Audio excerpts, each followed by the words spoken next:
As we're getting down into the later picks here in the draft, we're discussing kind of who's winning out right now. Leif, I know you have some strong feelings about what team you feel like is winning the draft at this point.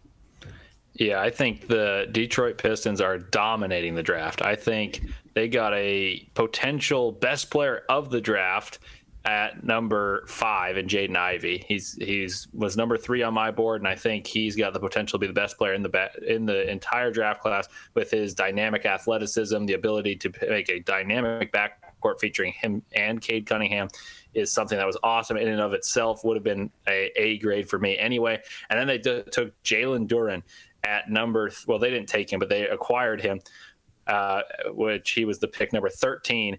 And Duren, to me, has an incredibly high ceiling because of his athletic ability. He's the youngest player in the draft, long arms, runs the floor like a deer, catches the ball very well, has potential as a finisher and a perfect roll and lob threat for Cade and Ivey. They've got a future.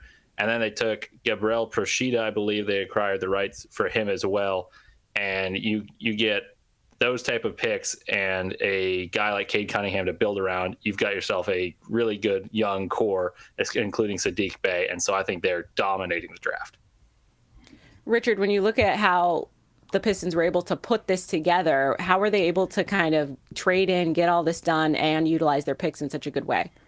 Yeah, that Jeremy Grant trade already paid dividends. They moved that 2025 pick they got for Jeremy Grant over to Charlotte to get Jalen Duren, and I love that fit. I mean, there's the ability to play quick. Cade Cunningham gets a lob partner finally. He didn't really have one except for a few games of Marvin Bagley. Big fan of that fit overall, and really on both ends. And Rafael, we've mentioned the players that the Pistons are getting from this draft. Which of those do you feel like names really stood out to you and you're like, that's a perfect fit for Detroit? Honestly, both. I mean, I had Jaden Ivey number 2 on my overall big board, and I had Duren as a lottery pick. So they ended up getting 2 lottery picks. They got more athletic, and they got a vertical lob threat. And I think Detroit is going to be exciting. Easily one of the top league pass teams for next year.